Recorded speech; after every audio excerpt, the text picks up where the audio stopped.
Welcome to TV 999. Mancherial జిల్లా Luxettipet municipality ఎన్నికల్లో భాగంగా స్వతంత్ర అభ్యర్థి 1వ వార్డుగా సత్యసాయి నగర్లో ఇంటింటా మహిళలతో ప్రచారంలో శ్రీనివాస్ బుద్దే కుర్చీ గుర్తుకే ఓటు వేసి భారీ మెజార్టీతో గెలిపించాలని సందర్భంగా వారు మాట్లాడుతూ అందుబాటులో ఉండి సేవకునిగా పనిచేస్తా 16 సంవత్సరాలు పార్టీ కోసం కష్టపడ్డాను. పెన్షన్లు, గృహజ్యోతి, ఇందిరమ్మ ఇళ్లు, రేషన్ కార్డులు సార్తో మాట్లాడిపించాను. నేను ఎప్పుడు ప్రజలకు అందుబాటులో ఉంటానని, అభివృద్ధి కృషి చేస్తానని, ప్రజలు అందరూ నన్ను ఆదరిస్తారని, నేను గెలిచి మళ్లీ సొంత గుడికి వెళతానని కుర్చీ గుర్తుకు ఓటు వేసి గెలిపించాలని మాట్లాడారు.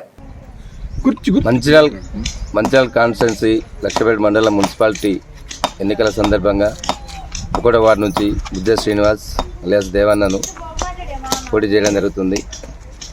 గత ఇండిపెండెంట్ అభ్యర్థిగా పోటీ చేయడం దేనికోసం అంటే గత 15 సంవత్సరాల నుంచి కాంగ్రెస్ పార్టీలో ఉండి కష్టపడి కాంగ్రెస్ పార్టీ గెలిచినా ఓడినా ప్రేమసాగర్ రావు, సురేఖమ్మ ఆధ్వర్యంలో ఎన్ని కార్యక్రమాలు చేసి ఓడినా గెలిచినా కష్టకాలంలో పార్టీని పట్టుకొని ఉండి గత ప్రభుత్వాలు మా కాంగ్రెస్ వాళ్ళ మీద ఎన్ని ఒత్తిళ్ళు చేసినా, ఎన్ని కేసులు పెట్టించినా, ఏది చేసినా జరగకుండా మా ప్రేమసాగర్ రావు సార్ అందరితోటి బలంతో సురేఖమ్మ ఆశీర్వాదంతో ముందుకు సాగి కష్టపడి 15 సంవత్సరాలు కష్టపడి లాస్ట్ టైం 2 సంవత్సరాల క్రితం కాంగ్రెస్ గవర్నమెంట్ గెలిపించుకొని మా ప్రేమసాగర్ రావు గారిని గెలిపించుకొని ఆయన ఆశీర్వాదంతో ఈ 2 సంవత్సరాల ఇందిరా మిల్లు కావచ్చు, గృహజ్యోతి కావచ్చు, 500కు సిలిండర్ కావచ్చు, ఇంకోటి ఏదైనా అన్ని పనులు కొనసాగిస్తూ ముందుకు వెళ్ళిపోతున్న తరుణంలో మున్సిపాలిటీ ఎన్నికలు రావడం జరిగింది. అందులో భాగంగా ఇతర పార్టీల నుంచి వచ్చిన కొందరు రాజకీయ నాయకులు వల్ల డబ్బు ఉందనే అహంకారంతో పార్టీ ప్రేమసాగర్ రావు గారు మన దృష్టిలో ఉన్నా, నా మీద ఉన్నా కానీ కొంతమంది మధ్యలో మండల లీడర్లు కావచ్చు, ఇంకోళ్ళు కావచ్చు, నా మీద ఒత్తిడి తీసుకొచ్చి నా మీద తప్పుడు ఆరోపణలు చేసి డబ్బు లేదని, నేను డబ్బు పెడతా అని చెప్పేసి, నాకు టికెట్ ఇవ్వని చెప్పేసి నానా ఆరోపణలు చేసి నాకు టికెట్ రాకుండా చేసి నాకు అన్యాయం జరిగిందని చెప్పేసి స్వతంత్ర అభ్యర్థిగా పోటీ చేయడం జరుగుతుంది. అందులో భాగంగానే 1వ వార్డు అయిన సత్యసాయి నగర్ పోలీస్ స్టేషన్ ఏరియాలో ఇలా తిరగడం జరిగింది. వాళ్ళకున్న సమస్యలు వినడం జరిగింది. ఇంతకుముందు గతంలో సత్యసాయి నగర్ మన రాయలింగ్ సర్పంచ్ గంపల్పల్లి ఆయన ఆధ్వర్యంలో ఈ ఏరియా నిర్మించడం కానీ, ఇందిరా మిల్ చేయడం కానీ గత 15 సంవత్సరాలు 10 సంవత్సరాల క్రితం కావచ్చు ఆయన ఉన్నప్పుడు అభివృద్ధి జరిగిందని చెప్తుండు. తర్వాత మున్సిపాలిటీలో భాగంగా ఆయన రావడం పట్టించుకోకపోవడం లేదో, లేకపోతే గత గవర్నమెంట్లో ఉన్న నాయకులు వాళ్ళు ఎవరైనా కానీ కౌన్సిలర్స్ కావచ్చు, ఇంకెవరైనా కావచ్చు, వాళ్ళు పట్టించుకోవడం పోవడం వల్ల డబ్బు మనుషులు కావడం వల్ల అన్యాయం జరిగిందని చెప్పడం జరిగింది. వీళ్ళకున్న సమస్యలు నాలీలు కానీ, రోడ్లు కానీ, చిన్న సమస్యలు అవి ఎవరు పట్టించుకోకపోవడం వల్ల ఇందులో భాగంగానే నేను వాళ్ళకి మాట ఇవ్వడం జరుగుతుంది. ఈ ఒక్కసారి నాకు అవకాశం ఇచ్చి నన్ను గెలిపియండి. మళ్ళీ ప్రేమసాగర్ రావు గారి కాళ్ళ దగ్గర ఉండి సూర్యకమ్మ ఆశీస్సులతోటి మనకు సీసీ రోడ్లు కావచ్చు, డ్రైన్స్ కావచ్చు, ఇందిరా మిల్లు కావచ్చు, ఇంకోటి ఏదైనా ఎడ్యుకేషన్ పరంగా స్కూళ్ళు కానీ సార్ కూడా అభివృద్ధి చాలా వరకు చేసిండు. లక్షపేటలో కాలేజీ, హై స్కూల్ కానీ, హాస్పిటల్ కానీ, ఎల్ఓసీలు కానీ చాలా వరకు ఇప్పించేసిన. ఇందిరా మిల్లు కూడా 1వ వార్డులో మనకు 24 రావడం జరిగింది.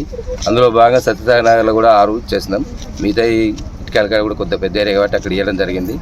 ఇక్కడ మన దృష్టికి రాలేదు, అప్పుడు ఇక్కడ పట్టించుకోలేదు. మనం కాంగ్రెస్ నాయకులం కొంతమంది ఉండి కొంచెం షేర్ చేసుకున్నాం. ఇటుకెళ్ళి మా రాజన్న కావచ్చు, సుంతక్క కావచ్చు, మన కుమారి అక్క కావచ్చు, పార్టీ కోసం కష్టపడేలా అన్న మేము ఇక్కడ ఉండగా మీరు అక్కడ చూసుకోమని చెప్తే ఏ మీటింగ్ అయినా అందరం కలిసి కష్టపడి పనిచేసిన భాగంలో బాధతోటి టికెట్ ఇవ్వడం బాధతోటి ఇండిపెండెంట్గా వేయడం జరిగింది. మనకు పార్టీ మీదనో సార్ మీదనో ఎలాంటి వ్యతిరేకత లేదు. 100% సత్యసాయి నగర్ ఓటర్లు అందరూ ఓటమాసిన మా అక్కలు, చెల్లెళ్ళు, మా అన్నలు, మా తమ్ముళ్ళు అందరూ నా కోసం కష్టపడి పనిచేస్తున్నారు. 100% గెలుపు సాధించి మా అక్కల సాయంతో, మా అన్నల బలంతో గెలిచి తీరి 13వ తారీఖు రోజు కౌంటింగ్ తర్వాత గెలిచి 15వ తారీఖు రోజు ప్రేమసాగర్ రావు సార్ కాళ్ళ దగ్గరికి పోయి సురేఖమ్మ ఆశీస్సులు తీసుకొని పార్టీకి అండగా ఉండి పనిచేయడం జరుగుతుంది. ఇందులో భాగంగానే అందరికీ సత్యసాయి నగర్లో ఏ సమస్యలు ఉన్నా పెద్ద సమస్యలు కావు. ఈ సార్ దృష్టికి తీసుకోకపోక గత ప్రభుత్వాలు కానీ ఇప్పుడు ఏదన్నా కానీ పెద్ద సమస్యలు, చిన్న సమస్యలు అన్నీ చేసుకుందామని చెప్పి మాటిస్తూ ఏ సమస్య ఉన్నా నేనున్నా అండగా నేనున్నా అని చెప్పేసి భరోసా ఇస్తూ ఇందులో భాగంగానే అందరికీ కృతజ్ఞతలు తెలుపుతూ ఇండిపెండెంట్గా నా కుర్చీ గుర్తుకే ఓటేసి, మీ అమూల్యమైన ఓటు కుర్చీ గుర్తుకే ఓటేసి నన్ను గెలిపేయగలరని, నన్ను సత్యసాయి నగర్ ప్రజలు ఆశీర్వదించాలని కోరుకుంటూ అందరికీ నా కోసం కష్టపడుతున్న అందరికీ పేరున ధన్యవాదాలు, పాదాభివందనం చేస్తూ ఇందులో భాగంగా పార్టీ మీద వ్యతిరేకత మనం గెలిచి కాంగ్రెస్ పార్టీలకు వెళ్ళడం, అభివృద్ధి చేసుకోవడం, అభివృద్ధి నా లక్ష్యం, సంక్షేమైన ధ్యేయం. అందరికీ సేవ చేయడానికి ప్రేమసాగర్ రావు గారు ముందుకొచ్చారు, సురేఖమ్మ మేడం ముందుకొచ్చారు. బడుగు బలహీన వర్గాల నుంచి వచ్చిన ప్రతి ఒక్కరికి న్యాయం సార్ వల్ల కానీ మేడం వల్లనే జరుగుతుంది, ఎవ్వరి వల్ల సాధ్యం కాదు. అందులో భాగంగా నాకు సపోర్ట్ చేస్తే నేను సార్ ఆశీస్సులతోటి మీ అండదండలతో ముందుకే ఏ సమస్య ఉన్నా పరిష్కారం చేసుకుందామని చెప్పేసి వాగ్దానం చేస్తూ దీనికి కట్టుబడి ఉంటానని సత్యసాయి నగర్ ప్రజలందరికీ మాటిస్తూ సెలవు తీసుకుంటున్నాను. ఇందులో నా గుర్తు ఇండిపెండెంట్గా అభ్యర్థి గుర్తు నాకు పార్టీ సింబల్ రాలేదు కాబట్టి కుర్చీ గుర్తు వచ్చింది. కుర్చీ మీ అమూల్యమైన ఓటు కుర్చీ గుర్తుకు ఓటేసి గెలిపేయగారని మనస్ఫూర్తిగా కోరుకుంటూ ప్రతి ఒక్కరికి ప్రాధాన్యం చేసుకోవడం జరుగుతుంది. ఈ గెలుపు నాది కాదు, సత్యసాయి నగర్ ప్రజలది, 1వ వార్డు ఓటర్ మహాశైలది. నా వెండంటిండో నడిపిస్తున్న మా ప్రేమసాగర్ రావు గారిది, మా సురేఖమ్మ గారిది, మా కాంగ్రెస్ పార్టీ సభ్యులందరికీ అందరి ఆశీస్సులతోటే ముందుకు వెళ్తున్నా.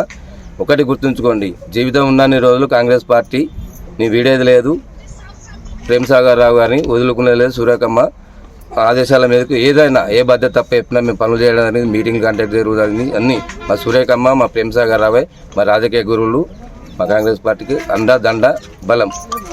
ఒకటి విజ్ఞప్తి అంటే మరొకసారి చెప్పేదాన్ని సత్యసాయి నగర్ ప్రజలందరికీ, ఇటుకల వాడలో ఉన్న ప్రజలందరికీ మీ అమూల్యమైన ఓటు కుర్చీ గుర్తుకు ఓటేసి గెలిపించి నన్ను ఆశీర్వదించి ప్రేమసాగర్ రావు గారి కాళ్ళ దగ్గర ఉండేలా చేయాలని మనసారా అందరినీ కోరుకుంటూ కుర్చీ గుర్తుకే